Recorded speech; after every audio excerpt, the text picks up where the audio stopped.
Right, so hello YouTube, this is Jack here from Lifelines Fitness again. I've got a quick question from a client slash friend of mine, Dave. The question you asked me was to do with your cycling. Really you asked me that when you go on about a 15-mile ride, you tend to hit about 190 to 194 on your heart rate. For about 10 to 15 seconds, and it drops down to about 170, which usually isn't more than a minute away. But then you say after about 20 minutes of doing that, you also went on to ask about body fat percentage, and you want to reduce your body fat. At the moment, you want to reduce it on a rate of 2% per month. By October, November, that should make you about 11-12% body fat. That's really your goal. I wasn't 100% sure on what your main goal was, but I did ask you again, and really your main goal was about the fat loss. I've got here with me a good friend of mine, Matt Gwillam. Really knows his stuff about this. He's more of an expertise than I am for this kind of area of the industry. So I'll leave this to you, Matt. Go ahead, mate. Hi guys, I'm Matt, I'm 22, I'm looking to become an accredited strength and conditioning coach. If it looks like I'm looking at paper, I am, because I don't want to go off on a tangent. And I don't do a lot of public speaking, so I'm pretty nervous about this. But from what Jack's told me, your main goal is fat loss. Now, you want to do intervals, I think, personally, for 30 seconds on, 30 off. But the key thing is your heart rate. With your heart rate, it sounds like you're going up to 190. You don't want to go above your anaerobic threshold. Now, Carvenan, in a study, worked out that your anaerobic threshold is your maximum heart rate, which is about 220 minus your age. Then off of that, you take off your resting heart rate, and then you times that by 85%, and then you add your resting heart rate again. So to put that into a sum, a 21-year-old, it would be 220 minus 21, which is 199. Say they had a resting heart rate of 70, so you take 70 off of 199 to give you 129. You then times that answer by 85%, so it's 109.65. Then you add your resting heart rate again, which is 70, so you end up with 170.65 beats a minute. That's your anaerobic threshold. What you don't want to do is go above that, and from what Jack's saying, he told me you're about 29 or 30. You're going up to 190 and then coming down to 170. You don't want to be, you're pretty much at your anaerobic threshold when on your rest, so it's no wonder you're feeling knackered and dead. And I think one thing that people misconceive with aerobic workouts, or just workouts generally, is that you have to feel absolutely shattered, and you get more benefit if you're dead. I used to train for 400 metres. If people wanted to feel dead, everyone would train like that. I throw up every week, but that was you're training to deal with lactic acid. And I think you feel like you're dead, but there's no need to feel that tired, if you kind of get what I mean. So do 30 seconds on, don't go over whatever your anaerobic threshold is. Keep your heart rate there. It sounds like you've got a heart rate monitor or something to measure that. So keep it close to there for 30 seconds, but never above. And then go back down, have a proper rest, literally just a gentle cycle over, just turning the pedals.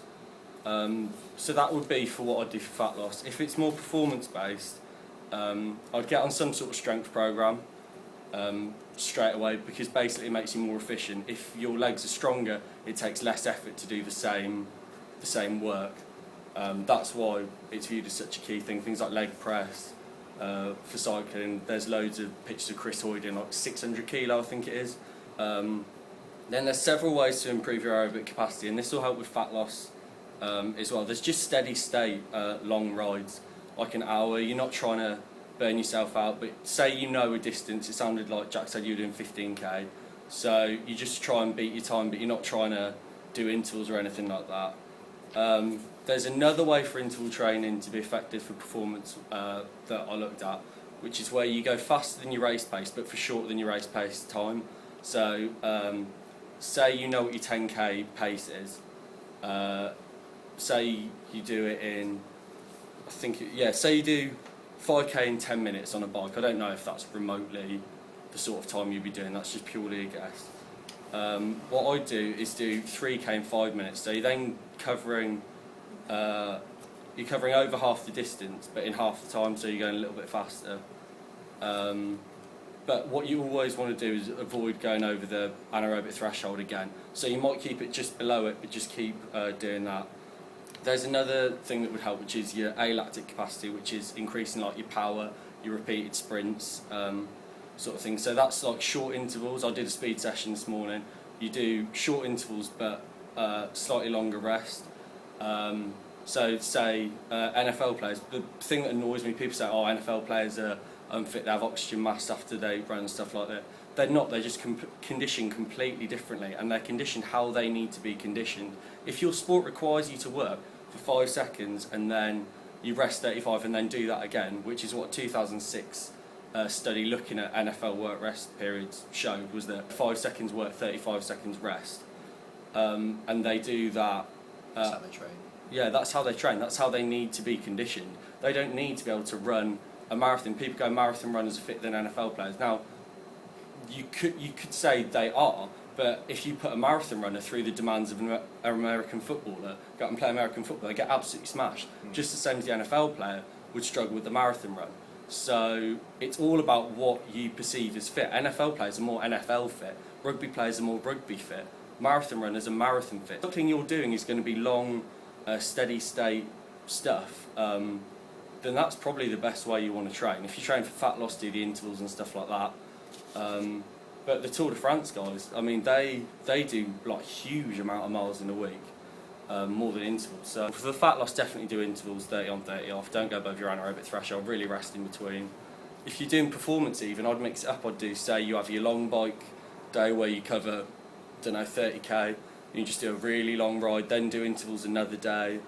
And then you could even do your alactic power on another day. So you do up to 10 seconds on a bike, maybe a minute rest. And then, yeah, that's what I'd go for, probably. Cool. Thanks, Matt. So there you have it, Dave. I hope that helped. Like I said, Matt has far more expertise than me when it comes to this sort of part of the industry. I'm going to wrap it up here. So, you know, for those out there who do your cycling as well, but not just cycling, like Matt said, you know, like, I mean, Matt's a runner. So all you runners out there, or all you athletes in general, really, any kind of sport, really the top tip is, you know, you go sport specific to what sport you do, of course, plain and simple. So I hope that helped. If you could like, comment and subscribe to the channel, that would be really, really helpful. This will be up on all the social media as usual. But other than that, thank you very much, and it's Jack and Matt signing off. Thank you. Yeah.